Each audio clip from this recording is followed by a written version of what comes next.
नमस्कार दोस्तों, बहुत बहुत स्वागत करता हूं आप सभी का आपके अपने चैनल बीकॉम कॉर्नर के ऊपर। इन दिनों हम लोग बात कर रहे हैं इनकम टैक्स की और लास्ट टाइम हम लोगों ने इनकम टैक्स के अंदर एक नए चैप्टर को शुरू किया था जिसका टाइटल था deduction under the section eighty C to eighty U, जिससे जुड़ी हुई 2 क्लासेस चैनल के ऊपर अपलोड हो चुकी है, जहां पर हम लोगों ने एटीसी से जुड़े हुए तमाम सेक्शंस को डिटेल में स्टडी कर लिया था। वहां पर गिवन जो प्रोविजंस है उनको अंडरस्टैंड कर लिया था। आज की क्लास नंबर 3 रहेगी। आज की क्लास के अंदर हम लोग एटीडी से जुड़े हुए तमाम सेक्शंस को कवर करेंगे, प्रोविजंस को अंडरस्टैंड करेंगे। उम्मीद करता हूं आप सभी मेरे साथ इस क्लास के दरमियान आखिरी तक जरूर जुड़े रहेंगे और अगर आपको ये कंटेंट यूजफुल लगता है तो इस वीडियो को लाइक करके अपने दोस्तों के साथ शेयर जरूर करेंगे। बहरहाल विदाउट वेस्टिंग द टाइम चलिए शुरू करते हैं। क्लास शुरू करूं उससे पहले छोटी सी रिक्वेस्ट है, आज आवाज में हो सकता है आपको थोड़ी प्रॉब्लम देखने को मिले क्योंकि 4-5 दिनों से मेरी तबीयत थोड़ी सी खराब है, तो उस चीज को आप लोग मैनेज कर लीजिएगा। बाकी मैं कोशिश करूंगा जो भी प्रोविजन है, जो भी सेक्शन है, आपको डिटेल में समझ में आ सके। तो देखिए, जब भी बात आती है आपके डिडक्शन की और डिडक्शन से रिलेटेड अगर आप लोग एटीसी से लेकर के और एटीयू तक की बात करते हैं तो मैंने बताया था आपको ध्यान देना है। यहां पर कुछ 7 कैटेगरियां हम लोगों ने बना दी थी। सबसे पहली कैटेगरी थी एटीसी से जुड़ी हुई, दूसरी कैटेगरी थी आपकी एटीडी से जुड़ी हुई, तीसरी कैटेगरी एटीई से जुड़ी हुई थी और चौथी कैटेगरी एटीजी से जुड़ी हुई थी। यहां पर मैंने बताया था एटीसी से जुड़ी हुई जो भी सेक्शन है वो इन्वेस्टमेंट से रिलेटेड है।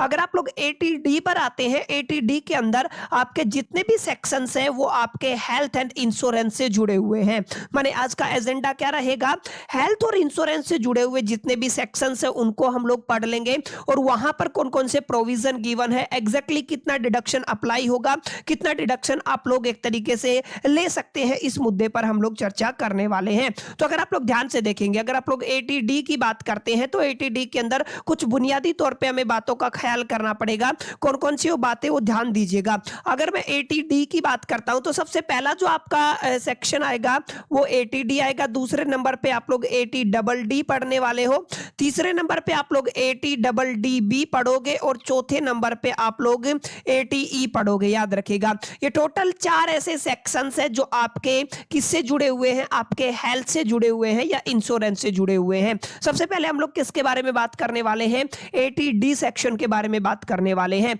आप लोग देख पा रहे होंगे एटीडी सेक्शन आपका जुड़ा हुआ है मेडिकल इंश्योरेंस प्रीमियम से। कोई भी पर्सन अगर मेडिकल इंश्योरेंस प्रीमियम लेता है उस केस में कौन सा डिडक्शन अप्लाई कर सकते हैं, कौन सा सेक्शन अप्लाई कर सकते हैं, according to the section eighty D वाला डिडक्शन आप लोग अप्लाई कर सकते हैं। कुछ बुनियादी बातें हैं जिनका ख्याल रखना आपको अपने जहन में बड़ा जरूरी है, जहां पर आप लोग याद रखिएगा कौन कौन पर्सन एलिजिबल है। सबसे पहला सवाल ही यही आता है कि कौन कौन एलिजिबल है एटीडी के डिडक्शन के लिए। तो आपको ध्यान रखना है ये जो डिडक्शन है ये अवेलेबल होता है प्रीमियम के लिए या जो भी एक्सपेंसेस पेड है। याद रखिएगा, या तो जो भी प्रीमियम है या जो भी एक्सपेंसेस पेड है उसके लिए आप लोग एटीडी को क्लेम कर सकते हैं। इसमें सेल्फ आ जाएगा, स्पाउस आ जाएगा। स्पाउस का मतलब जैसे अगर हाउस वाइफ है, जैसे अभी सिंपल कहें वाइफ है, वाइफ के लिए स्पाउस कौन आ जाएगा, हस्बैंड। हस्बैंड के लिए स्पाउस कौन होता है, वाइफ होता है।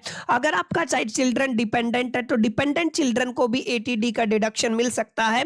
और याद रखिएगा अगर आपके पेरेंट्स है, चाहे वो डिपेंडेंट हो चाहे ना हो, वो भी यहाँ पे इंक्लूड किए गए हैं। यानी कि यहाँ पे आप लोग मान सकते हैं एटीडी के अंदर आप लोग सेल्फ आ जाते हो, आपका स्पाउस आ जाता है, आपके डिपेंडेंट चिल्ड्रन आ जाते हैं। ठीक है, मैं यहाँ पे लिख रहा हूँ डिपेंडेंट चाइल्ड आ जाता है, प्लस में आपके पेरेंट्स आ जाते हैं। ये सब यहाँ पे इंक्लूड किए जाते हैं, आपको थोड़ा याद रखना। ठीक है, अब यहाँ पे क्या याद रखना है, अगर आपके सिबलिंग्स हैं या फिर आप लोग रिलेटिव की बात करें तो ना तो यहाँ पे सिबलिंग इंक्लूड होंगे ना ही आपके रिलेटिव इंक्लूड होंगे। इस बात को आपको जरूर ख्याल में और अपने जहन में रखना है। ठीक है, तो बहुत बेसिक सी बात थी। एटीडी मेडिकल इंश्योरेंस प्रीमियम से जुड़ा हुआ है, किन किन के लिए अप्लाई हो सकता है, सेल्फ के लिए, स्पाउस के लिए, डिपेंडेंट चिल्ड्रन के लिए और पेरेंट्स के लिए। सिबलिंग और रिलेटिव इससे बाहर रहते हैं, इस बात को आपको ख्याल में रखना है। सॉरी।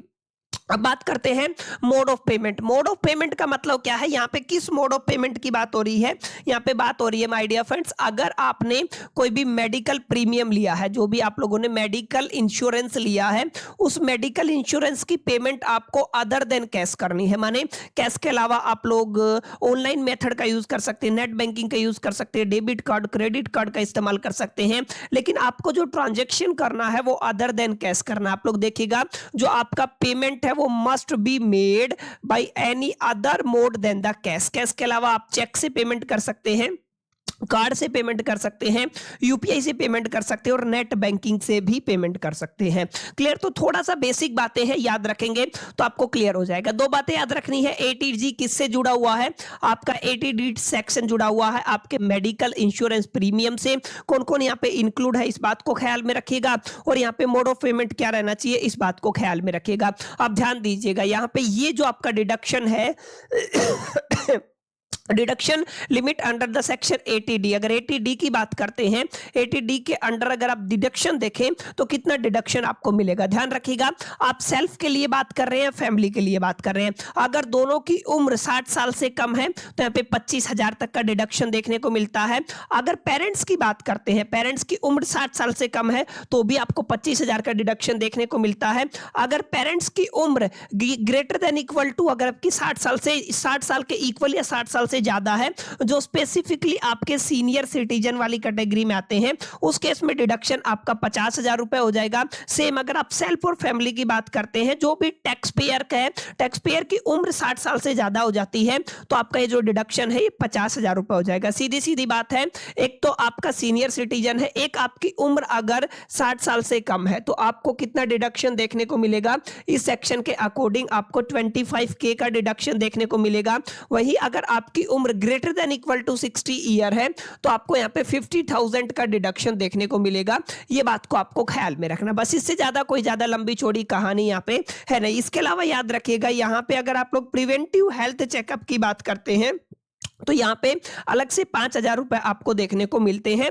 अगर मैक्सिमम पॉसिबल डिडक्शन की बात करूं 80D के अकॉर्डिंग तो आप लोग याद रखिएगा 50,000 रुपए सेल्फ या फैमिली के लिए, प्लस में 50,000 रुपए फॉर द पेरेंट्स, यानी कि टोटल कितना अमाउंट हो सकता है? 1 लाख रुपए तक यहाँ पे डिडक्ट किया जा सकता है। बहुत बेसिक प्रोविजन है, ज्यादा कुछ यहाँ पे आपको डिटेल में जाकर के पढ़ने की जरूरत नहीं है। जो जो बातें मैं बता रहा हूँ वो मोर देन इनफ है आपके एग्जामिनेशन के पॉइंट ऑफ व्यू से, और जितने भी सवालात आगे आने वाले चैप्टर्स के अंदर हम लोग बनाएंगे, जैसे सैलरी चैप्टर हम लोगों ने पढ़ा है तो वहां पर भी इस तरीके के ही डिडक्शन आपको देखने को मिलते हैं। और आगे जाके जब आप लोग net income, total net taxable income calculate करेंगे, वहां पे पांचों हेड की बात करेंगे तो इस तरीके के आपको प्रोविजंस वहां पे गिवन मिलेंगे, इस तरीके की सिचुएशन गिवन मिलेगी जहां पे आपको एज चेक करना पड़ेगा, तमाम चीजें 80D का डिडक्शन कब लगेगा कब नहीं लगेगा, इस मुद्दे पर चर्चा करनी है। क्लियर है? तो मेडिकल इंश्योरेंस अगर किसी व्यक्ति ने, किसी टैक्स पेयर ने, किसी एसएससी ने खुद के लिए, खुद के डिपेंडेंट बच्चों के लिए, पेरेंट्स के लिए, स्पाउस के लिए लिया है तो आप लोग 80D का डिडक्शन अप्लाई कर पाएंगे। तो ये पहला आपका 80D का डिडक्शन था। अब दूसरा क्या रहेगा? आपका दूसरा डिडक्शन किससे जुड़ा हुआ है? 80DD से जुड़ा हुआ है। बहुत जरूरी बात मैं आपको बता रहा हूं, 80DD के लिए 2 कंडीशन है। एक तो आपका जो स्टेटस है वो रेजिडेंट होना चाहिए, ठीक है? आप लोग याद रखिएगा, यहाँ पे पहली कंडीशन क्या है? आपका स्टेटस कैसा होना चाहिए? रेजिडेंट होना चाहिए। अब ये रेजिडेंट आपका इंडिविजुअल भी हो सकता है, इसको आपको याद रखना है। किसकी बात हो रही है? इंडिविजुअल की भी बात हो रही है। और अगर आप HUF है, हिंदू अनडिवाइडेड फैमिली के करता है या मेंबर है, तो उस केस में भी दोनों अगर आपके रेजिडेंट हैं तो हमारी पहली कंडीशन क्या होगी? सेटिस्फाई होगी। ये आपको थोड़ा ध्यान में देना है। प्लस में तो पहली कंडीशन हो गई है कि रेजिडेंट होना जरूरी है। दूसरी कंडीशन माय डियर फ्रेंड्स क्या? दूसरी कंडीशन ये है कि यहां पे जो आपको डिडक्शन मिलेगा वो डिसेबिलिटी के बिहा पे मिलेगा, जिसको आप लोग विकलांगता कहते हैं। एक स्पेशल जिसको आप लोगों ने, सरकार ने एक शब्द इंट्रोड्यूस किया था, आप सभी को पता होगा, दिव्यांग, जो भी डिसेबल पर्सन होते हैं उससे पहले उनको विकलांग बोला जाता था, ठीक है? डिसेबिलिटीज इनके अंदर होती है। तो यहां पे आप लोगों को ध्यान देना है, एक तो इंडिविजुअल और आपका HUF दोनों क्लेम कर सकते हैं अगर वो क्या है? रेजिडेंट। प्लस में ध्यान रखिएगा, यहाँ पे क्या लिखा हुआ है? Medical treatment and maintenance. मैं यहाँ पे लिख रहा हूं आपका medical treatment and the maintenance, ये आपका MT&M शॉर्ट फॉर्म में मैं लिख रहा हूं। ये आपका ध्यान रखिएगा, डिपेंड विद द डिसेबिलिटी। किससे जुड़ा होना चाहिए? ये आपका डिसेबिलिटी से जुड़ा हुआ होना चाहिए। इस केस में माय डियर फ्रेंड्स बहुत इंटरेस्टिंग से सवाल पूछे जाते हैं, इसलिए इसकी डेफिनेशन को याद करना जरा जरूरी है। इससे पहले हमने क्या पढ़ा? इससे पहले हमने 80D का डिडक्शन पढ़ा। 80D के बाद क्या आ रहा है? आपका 80DD का डिडक्शन आ रहा है। 80DD का डिडक्शन कैसे याद करेंगे? आप लोगों को याद कर लेना है, ये आपका डिसेबिलिटी से जुड़ा हुआ है। प्लस में यहाँ पे जो आपका स्टेटस है वो कैसा होना चाहिए? रेजिडेंट होना चाहिए। HUF भी उसके लिए अप्लाई कर सकते हैं। प्लस में इंडिविजुअल भी क्या कर सकते हैं, अप्लाई कर सकते हैं। क्लियर, ये आपको बात समझ में आ गई होगी। यहाँ पे एक इंपॉर्टेंट बात और याद रखिएगा, एलिजिबिलिटी क्राइटेरिया के अंदर जाते हैं तो मेडिकल ट्रीटमेंट की बात होती है, नर्सिंग की बात होती है, ट्रेनिंग की बात होती है, rehabilitation of the disability dependent की बात होती है। अब यहाँ पे देखिए, amount paid toward insurance policy, जो भी अमाउंट पे किया गया है, जैसे अप्रूव्ड स्कीम लाइक एलआईसी ने अगर अप्रूव किया है, taken for the maintenance of A disable dependent, ये आप बहुत बेसिक सी बातें याद रखिएगा। तमाम चीजें एलिजिबिलिटी के अंदर आती हैं। इसकी कंडीशन क्या है, इसकी कंडीशन ये है, the disabled person must be dependent of A tax payer. ये जरूरी है कि आपका जो डिसेबल्ड पर्सन है ना, वो क्या होना चाहिए, डिपेंडेंट होना चाहिए किसके ऊपर, टैक्स पेयर के ऊपर। टैक्स पेयर के अंदर भी आपका स्पाउस हो सकता है, चिल्ड्रन हो सकता है, पेरेंट्स हो सकते हैं, ब्रदर हो सकता है, सिस्टर हो सकता है। बहुत इंपॉर्टेंट लाइन है। माने अगर आपको 80DD का डिडक्शन लेना है तो मैं यहां पे लिख देता हूं ताकि आप लोग भूल ना जाएं। अगर आपको 80DD का डिडक्शन लेना है तो जो आपका डिसेबल पर्सन है, डीपी जिसको मैं बोल देता हूं, ये सबसे पहले तो टैक्स पेयर के ऊपर क्या होना चाहिए, आपका डिपेंडेंट होना चाहिए। क्लियर है। और डिपेंडेंट के अंदर भी कौन कौन हो सकते हैं, ये आपका स्पाउस हो सकता है, याद रखिएगा। ठीक है, क्या हो सकता है, आपका स्पाउस हो सकता है, ये आपका चिल्ड्रन हो सकता है, चाइल्ड लिख देता हूं, शॉर्ट एब्रिविएशन आप लोग लिख दीजिएगा। ये पेरेंट्स हो सकता है, ठीक है ना, ये आपके ब्रदर एंड सिस्टर हो सकते हैं। तो आपका ब्रदर हो सकता है या फिर क्या हो सकता है, आपका सिस्टर। आपको इस बात को भी ख्याल में रखना है। तो कोई ज्यादा डिफिकल्ट चीज नहीं है। एक बार अगर आप लोग इनको मेमोराइज करेंगे, याद करेंगे, तो चीजें ऑटोमेटिकली आपके जहन में बैठ जाएंगी। आगे देखिए, the dependent should not have a claimed deduction under the section 80U। ये थोड़ा ध्यान रखिएगा, अगर आप लोग 80DD का डिडक्शन लेना चाहते हैं तो आप किसका डिडक्शन नहीं ले पाएंगे, 80U के अंदर डिडक्शन को क्लेम नहीं कर पाएंगे, जो अपकमिंग क्लास के अंदर मैं आपको पढ़ाऊंगा। क्लियर है। तो ध्यान रखिएगा, यहाँ पे केवल आप या तो 80U का डिडक्शन ले लीजिए या तो आप लोग 80DD का डिडक्शन ले लीजिए। That's it. इसके अलावा आपको कुछ और करने की जरूरत नहीं है। Disability should be certified by the medical authority. ये भी काफी इंपॉर्टेंट लाइन है, याद रखिएगा। यहाँ पे मेडिकल अथॉरिटी आपको एक सर्टिफिकेट दे देगा, उस सर्टिफिकेट के बिहाफ पे आप लोग क्या क्लेम कर सकते हैं, 80DD के डिडक्शन के लिए क्लेम कर सकते हैं। क्लियर, बहुत बेसिक बात मैं बता रहा हूं। और यहां पे आपको कोई रिसिप्ट दिखाने की जरूरत नहीं है, कितना बिल हुआ कितना नहीं हुआ। डायरेक्ट स्टेट एंड फॉरवर्ड जो डिडक्शन है वो यहां पे आपको देखने को मिलता है। जैसे यहां पे अगर आप लोग नोट करेंगे तो क्या क्या बातें हैं, यहां पे दो कैटेगरी माय डियर फ्रेंड्स आपको दिखेंगी। पहली कैटेगरी है आपकी डिसेबिलिटी की परसेंटेज। देखिए ध्यान दीजिए, अगर आप लोग 80DD की बात करते हैं, 80DD के अंदर परसेंटेज डिसाइड होती है। अगर आप लोगों की डिसेबिलिटी की जो परसेंटेज है ना, अगर मैं डी से लिख देता हूं, डिसेबिलिटी की परसेंटेज अगर 40% से ज्यादा है, याद रखिएगा क्या बताया मैंने, 40% से ज्यादा है, और आपकी कितने से कम है, 80% से कम है, तो ये पहला केस आपका बनता है। दूसरा केस बनता है आपकी जो डिसेबिलिटी की परसेंटेज है ग्रेटर देन इक्वल टू कितनी है, 80% है। अगर आपकी 80% से ज्यादा आपकी डिसेबिलिटी है तो यहां पे आप लोगों को 1,25,000 का डिडक्शन देखने को मिलेगा। अगर आपका जो डिसेबिलिटी है वो 40 से 80 के बीच में एग्जिस्ट करती है तो आपको 75,000 का डिडक्शन देखने को मिलेगा। दो बातें आपको याद रखनी। क्लियर। तो अमाउंट कितना आ गया है, यहाँ पे दो अमाउंट आप लोग यहाँ पे लिख सकते हैं। 80DD के अकॉर्डिंग क्या है आपका 75,000 और दूसरा क्या है 1,25,000 है। इसको भी आपको ख्याल में रखना है। क्लियर है। ये कब मिलेगा, जब आपकी डिसेबिलिटी 40 से ज्यादा और 80 से कम होगी। अगर 80 के इक्वल या 80% से ज्यादा होती है उस केस में आप लोग क्या कहेंगे, उस केस में आप लोग कहेंगे आपको जो डिडक्शन है कितने का मिलेगा, 1,25,000, 1.25 का डिडक्शन यहाँ पे देखने को मिलेगा। Actual expenditure does not matter, ये याद रखिएगा। यहाँ पे सॉरी, एक्चुअल एक्सपेंडिचर नहीं मैटर करता है, फिक्स्ड डिडक्शन होता है डायरेक्ट। या तो आपको 75,000 रुपए का डिडक्शन, या दूसरी कैटेगरी क्या है 1.25 लाख, माने 1,25,000 का डिडक्शन देखने को मिलेगा।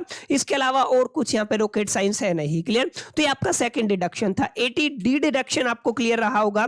80D के अंदर क्या क्या प्रोविजन है याद रखिएगा, कौन कौन पर्सन एलिजिबल है, कौन कौन सी कैटेगरियां बनती है, ये आपको थोड़ा ध्यान में रखना है। 80DD कब काम करेगा ये ध्यान रखिएगा। इसके बाद आपका नेक्स्ट जो डिडक्शन आता है वो क्या आता है आपका 80DB, यानी कि सबसे पहले हमने क्या कहा, हमने कहा 80D आता है। क्लियर है। उसके बाद क्या कहा आपका 80DD आता है। अब हम क्या पढ़ने वाले हैं, आपका 80DD वाला डिडक्शन आता है। यहां पे क्या नोट करने वाली बात है, यहां पे नोट ये कीजिएगा कि यहां पे कुछ स्पेशल डिजीज है जिनका जिक्र हुआ, कुछ ऐसी बीमारियां जो किसी भी पर्सन को हो जाती है, उस केस में आप लोग 80 डीडीबी के लिए अप्लाई कर सकते हैं डिडक्शन के लिए। जैसे यहाँ पे तो आपका क्या हो गया था, यहाँ पे तो अगर आप 80 डबल डी की बात करते हैं तो यहाँ पे डिसेबिलिटी वाला केस आ गया था, यही तो हम लोगों ने पढ़ा था ना। यहाँ पे कौन सा केस आ गया था, डिसेबिलिटी वाला आ गया था। यहाँ पे आपका मेडिकल इंश्योरेंस आ गया था, क्लियर है। अगर आपने ध्यान दिया हो तो यहाँ पे क्या आ गया था, मेडिकल इंश्योरेंस आ गया था। 80 डबल डीबी के अंदर क्या आएगा, कुछ स्पेशल डिजीज आएंगे हमारे पास, अभी मैं आपको पढ़ाऊंगा, ठीक है ना। क्या आएंगे, आपकी स्पेशल डिजीज आएंगी, कुछ खास बीमारियां हैं जिनके बिहा पे आपको 80 डबल डीबी का डिडक्शन देखने को मिलता है। This section allow deduction for the medical expenses in accrued on the specified disease. कुछ स्पेसिफिक डिजीज आएंगी जिनके बारे में हम लोग जिक्र करने वाले हैं, सेल्फ के लिए या फिर डिपेंडेंट रिलेटिव के लिए। ध्यान रखिएगा, ये जो आपका 80 डबल डीडीबी है, ये आपका क्या है, ये सेल्फ के लिए भी है। आप लोग ध्यान रखिएगा, आपका पहला क्या आ जाएगा, सेल्फ के लिए भी है, दूसरा किसके लिए है, ये आपके रिलेटिव के लिए भी है। तो यहाँ पे कोई रॉकेट साइंस आपको देखने को नहीं मिलेगी, क्लियर। एक इंपॉर्टेंट बात और याद रखिएगा, कौन कौन क्लेम कर सकता है, इंडिविजुअल क्लेम कर सकता है, एचयूएफ क्लेम कर सकता है, ठीक है। एचयूएफ और इंडिविजुअल, इंडिविजुअल के अंदर भी अगर आप लोग ध्यान देंगे तो इंडिविजुअल खुद के लिए अप्लाई कर सकता है, माने सेल्फ वाला केस ले सकता है। और अगर आप लोग दूसरा केस लेना चाहे तो चिल्ड्रन वाला भी ले सकते हैं। तीसरा केस लेना चाहे तो आप लोग पेरेंट्स वाला भी ले सकते हैं। चौथा अगर आप लोग लेना चाहे तो ब्रदर वाला भी ले सकते हैं, क्लियर है। और आप लोग अगला केस लेना चाहे तो किसका ले सकते हैं, सिस्टर वाला भी ले सकते हैं। तो इनके लिए आपका जो इंडिविजुअल है वो अप्लाई कर सकता है। याद रखिएगा, कौन कौन सी ऐसी बीमारियां हैं जिन केसेस में आपको डिडक्शन देखने को मिलता है। Specified disease covered under the rule 11D, ये थोड़ा ध्यान रखिएगा, आपका एक रूल है, ठीक है ना। कौन सा रूल है, आपका 11D करके रूल है, ठीक है ना। यहाँ पे आपकी कुछ स्पेसिफाइड डिजीज है, ठीक है ना। क्या है, आपकी स्पेसिफाइड डिजीज है जो एक्सप्लेन की गई है, जिनके बिहा पे आप लोग 80 डबल डीबी डिडक्शन को क्लेम कर सकते हैं। सबसे पहले जो आपकी डिजीज है वो देखिए, आपके न्यूरोलॉजिकल डिजीज है, वहां पे डिसेबिलिटी अगर ग्रेटर देन 40% है तो उस केस में आप लोग 80 डबल डीबी को क्लेम कर सकते हैं। दूसरा आपका मैलिग्नेंट कैंसर है, मैलिग्नेंट कैंसर के केस में भी आप लोग 80 डबल डीबी क्लेम कर सकते हैं। फुल ब्लो एड्स है, उसके बाद है क्या है आपका क्रोनिक रीनल फेलियर है, उसके बाद हेमेटोलॉजिकल डिसऑर्डर है। ये कुछ ऐसी बीमारियां हैं जो कहां पे मेंशन है, जो आपके रूल नंबर 11D के अंदर मेंशन है, ठीक है। थोड़ा थोड़ा दिमाग में रखिएगा, जिनके बिहा पे आप लोग क्या कह सकते हैं कि यस हम क्लेम कर सकते हैं, क्या 80 डबल डी को क्लेम कर सकते हैं, ये डिडक्शन हम लोग ले सकते हैं, ठीक है। तो यहाँ पे स्पेसिफिक बीमारियां हैं जो रूल नंबर 11D के अंदर एक्सप्लेन की गई हैं, जहां पर कुछ न्यूरोलॉजिकल डिजीज की बात की गई है, डिसेबिलिटी 40% से ज्यादा होनी चाहिए। उसके बाद मैलिग्नेंट कैंसर की बात हुई है, फुल ब्लो एड्स की बात हुई है,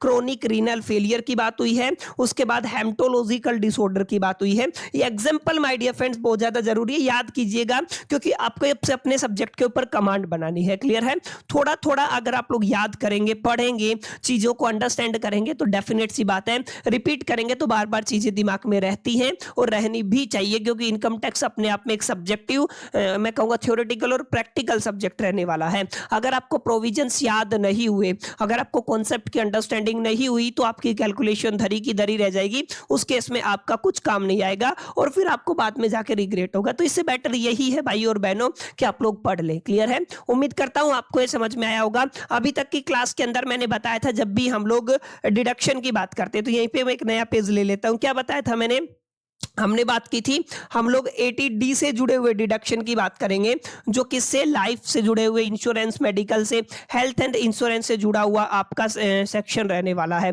तो क्या बताया मैंने, आपका हेल्थ एंड इंश्योरेंस से जुड़ा हुआ सेक्शन है आपका 80D, जहां पर हम लोगों ने सबसे पहले क्या पढ़ा, हम लोगों ने केवल 80D को पढ़ा, ठीक है। और मैंने बताया कि 80D के अंदर माय डियर फ्रेंड्स आपका मेडिकल इंश्योरेंस कवर होता है। किसी भी पर्सन ने अगर आपका मेडिकल इंश्योरेंस कराया है तो उस केस में आपको कौन कौन से प्रोविजन देखने हैं, जैसे और कौन कौन अप्लाई कर सकता है। यहाँ पे दो कैटेगरियां बनी थी, एक जिनकी उम्र, अगर मैं एज की बात करूं, अगर आप लोग एज लेके चलते हैं लेस देन 60 ईयर है, ये हम लोगों ने पहला केस लिया था।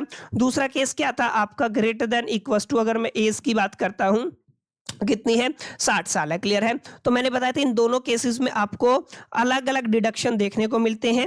यहाँ पे आपको 25,000 का डिडक्शन देखने को मिलता है और यहाँ पे कितना देखने को मिलता है, यहाँ पे आपको 50,000 तक का डिडक्शन देखने को मिलता है। कुछ बेसिक बातें हमने की थी। सेकेंड हम लोगों ने कौन सा पढ़ा था, हम लोगों ने ATDD के बारे में बात की थी। ये किसको बताता है, ये डिसेबिलिटी को बताता है।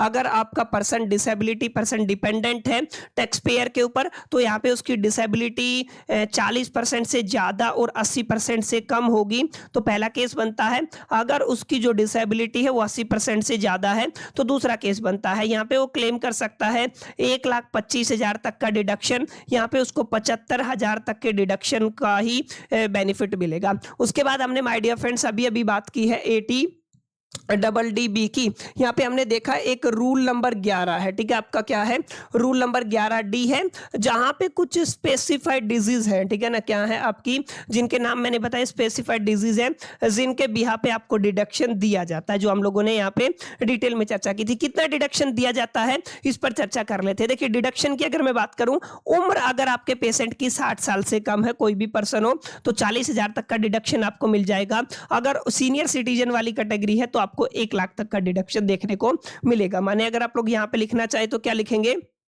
यहाँ पे लिख सकते हैं, यहाँ पे आपकी सीनियर सिटीजन वाली वही आपका एज वाला ही फैक्टर आएगा। एज अगर आपकी कितनी है, लेस देन 60 है, दूसरा क्या हो जाएगा आपका एक सीनियर सिटीजन वाली कैटेगरी आ जाएगी, ठीक है ना, तो आप लोग क्या लिख देंगे, सीनियर सिटीजन। अगर 60 साल से कम उम्र है तो आपको डिडक्शन 40,000 का देखने को मिलेगा।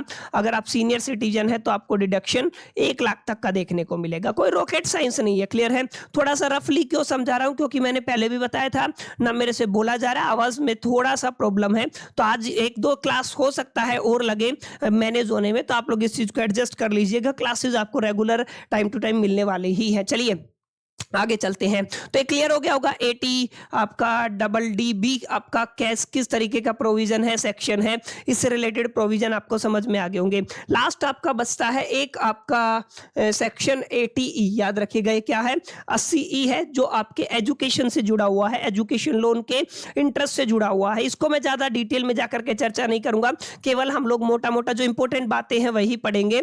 ये सेक्शन अलाउ करता है deduction for the interest paid on the loan taken for the higher education. Higher education का मतलब आप सभी को पता है 12th के बाद, चाहे आप लोग ग्रेजुएशन कर रहे हो, चाहे आप लोग पोस्ट ग्रेजुएशन कर रहे हो, चाहे आप लोग PhD कर रहे हो, ये सब किस में आते हैं, ये सब आपके हायर एजुकेशन में आते हैं। याद रखिएगा कहां पर आते हैं, ये आपके हायर एजुकेशन के अंदर आते हैं। और अगर आपने हायर एजुकेशन के लिए कोई भी लोन लिया है तो उसके इंटरेस्ट पेड के ऊपर कौन रिलेटेड रहने वाला है, 80E रहने वाला है। क्लियर, ये आप थोड़ा ध्यान रखिएगा। इंडिविजुअल टैक्स पेयर ये अप्लाई कर सकता है, खुद ही कर, सिर्फ इंडिविजुअल टैक्स पेयर अप्लाई कर सकता है, ना तो हिंदू अनडिवाइडेड फैमिली वाला मेंबर, ना ही कोई कंपनी इसको क्लेम कर सकती है। सेल्फ के लिए आप लोग कर सकते हो, स्पाउस के लिए, चिल्ड्रन के लिए, यहाँ पे आपका लीगल गार्डियन होना चाहिए। क्लियर है। आगे अगर आप लोग देखेंगे वही है, हायर एजुकेशन के लिए आप लोगों ने लोन लिया हो कक्षा 12 के बाद, किसी भी बैंक से लिया हो, किसी भी इंस्टीट्यूशन से लिया हो, कोई फर्क नहीं पड़ने वाला है।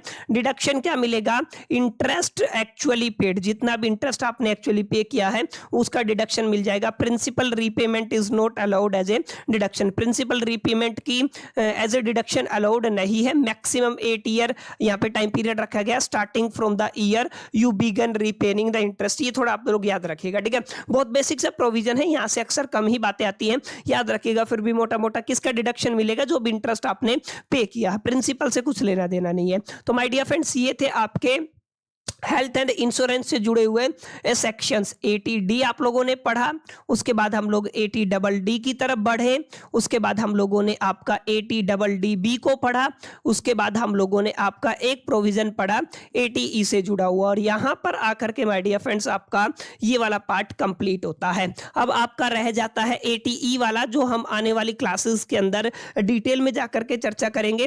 कोशिश करेंगे तबीयत अगर बेटर हो जाती है तो पूरा एनर्जी, जो जुनून, एंथुजियाज्म के साथ क्लास लेंगे। अगर तबीयत नासाज रहती है तो मैं क्लासेस आप सभी के लिए लेके आऊंगा, थोड़ा बहुत आप लोग प्लीज एडजस्ट कर लीजिएगा, इतना तो आप लोग कर ही सकते हैं। ये छोटी सी क्लास थी, कैसी लगी आप लोग कमेंट करके जरूर बताइएगा, कोई कमी है तो वो भी जरूर बताइएगा। इस पार्ट में इतना ही, नेक्स्ट पार्ट में मिलते हैं, जब तक के लिए मैं तो कीप लर्निंग।